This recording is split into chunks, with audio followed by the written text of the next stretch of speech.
Mario! Mario! Oh. May nakakita yung asawa mo, umakyat sa puno daw doon sa likod ng bahay niyo. Kasama yung sanggol niyo. Naku, iyak na iyak yung sanggol. Parang yung si Parang parang nasira na ng ulo. Yung ungol tunog aswang. Ha? Oh! Hindi magagawa ni Parang yun. Naku, ang takot nga nila. Baka patayin ng asawa mo yung sanggol niyo. Papugutan niya ng ulo, Mario. Papatayin niya yung anak niyo. Papatayin niya yung anak niyo. Ikaw ko naman, Glenda, masyado ka naman papatayin ka agad. Di ba pwede sakal muna? Kung pugutan ko kayo lahat.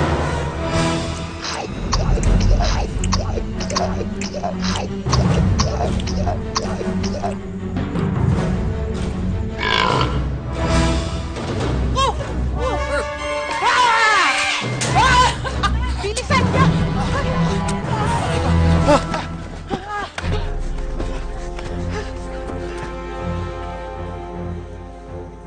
Huwag kang lalapit! Kung gusto mong makita buhay yung anak mo! Eh!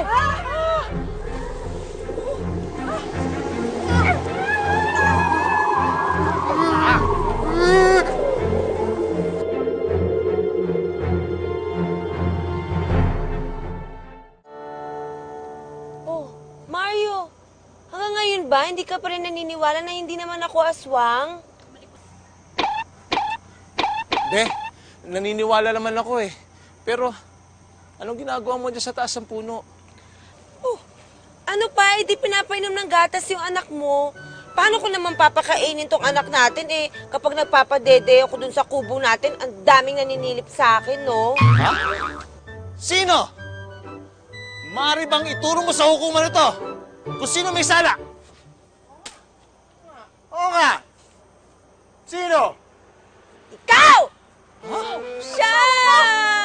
Kitang-kita ko talaga habang nag-uubad ako para pakainin si baby. Nandun siya sa bintana, sinisilipan niya ako. Tapos parami sila ng parami. Parami? Sila lahat. Siya! Wow! Kaya! Ako malusog yung baby. Kaya pala alam nyo na umaakyat sa puno ang misis ko. Ha? Dahil sinisilipan nyo siya. Hindi mo pa ba maalala kung ano yung sinabi ko sa'yo? Yung mga napagdaanan ko dati? Kung bakit ako ganito? Kasi nga, mala-Amazona nga kami. Diba? Nakatira na ako sa bundok, kaya kaya ko umakyat sa mga dingding parang mga ginagawa ng mga hayop doon. Sorry na. Bumaba ka na dyan. Akin na yung anak natin.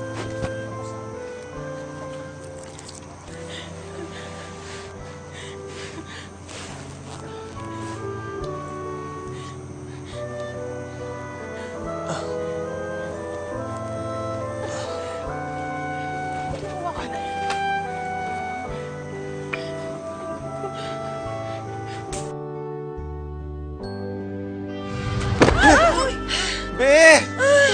Be!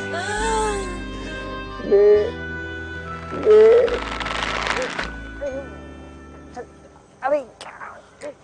Sandali! Ay! Papatayin mo ba ako?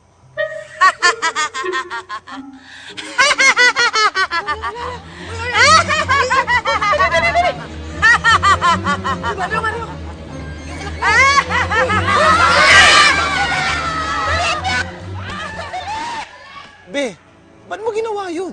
Parang hindi na tayo guluhin. Alam mo, ang tao minsan kailangan takutin mo para magbago. Yung importante lang naman kilala natin ang isa't isa, di ba?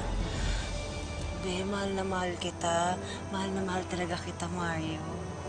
Be, mahal na mahal din kita.